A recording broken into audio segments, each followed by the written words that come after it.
اسی کے نقش قدم پر چلتی ہیں، ان کی آوارگی کو دیکھ کر آوارگی کی دہلیز پر پہنچ جاتی ہیں، ان کی بے راہ روی کو دیکھ کر ان کی بے راہ روی کو اپنانا شروع کر دیتی ہیں۔ میں پوچھنا چاہتا ہوں پھر نماز میں کیوں یہ کہتے ہو اہدنا الصراط المستقیم، ہم کو سیدھے راستے پر چلا؟ اور میں آپ سے ایک بات پوچھنا چاہتا ہوں، ہیرو کے راستے پر چل کر،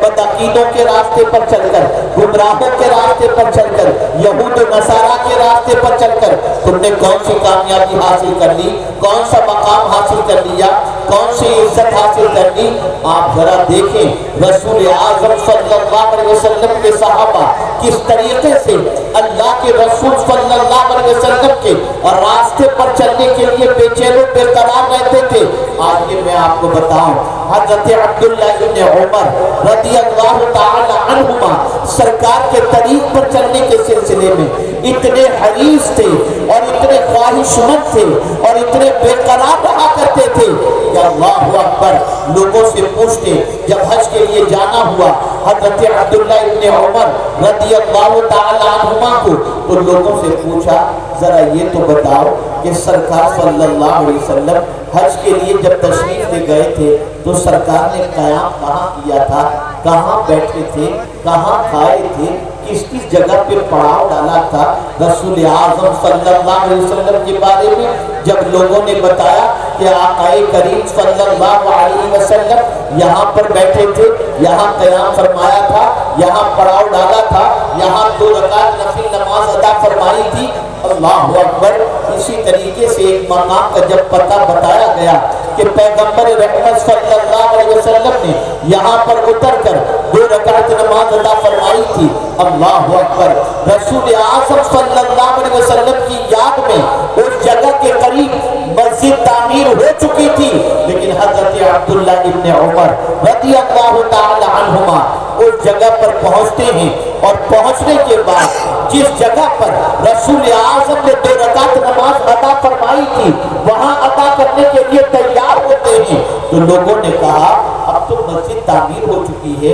اللہ کا گھر بن چکا ہے، آپ وہاں نماز ادا کرنے، اس جگہ پر ادا کر کے کیا ہوگا، وہی نماز ادا فرمانے۔ قربان جائیے، نماز میں، حالت نماز میں جب نبی کے راستے پر چلنے کی دعا کرتے ہیں تو انداز دیکھیے، فرماتے ہیں ہاں ہاں میں جانتا ہوں کہ یہاں مسجد تعمیر ہو چکی ہے لیکن حضور یہاں پر نماز ادا فرمائے تھے، سن لو،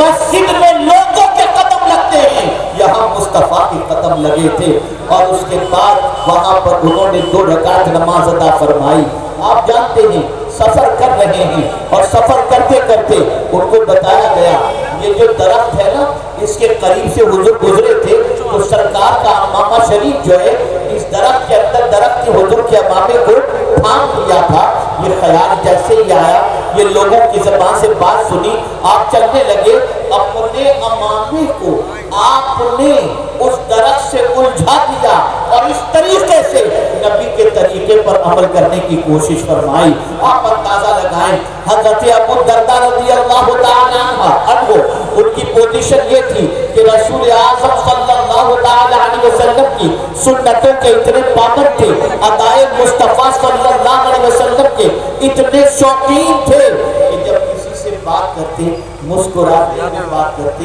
ہنستے ہوئے بات کرتے، ان کی بیوی نے حضرت ابو الدرداء رضی اللہ تعالی عنہ سے کہا آپ کیوں لوگوں سے ملتے ہیں تو مسکرا کر بات کرتے ہیں، ہنستے ہوئے بات کرتے ہیں، لوگ کہیں آپ کو بے وقوف نہ سمجھیں۔ اب جواب سنیے، حضرت ابو الدرداء رضی اللہ تعالی عنہ جواب میں ارشاد فرماتے ہیں اے میری شریک حیات، دنیا میرے بارے میں کیا کہتی ہے میں اس کی پرواہ نہیں کرتا،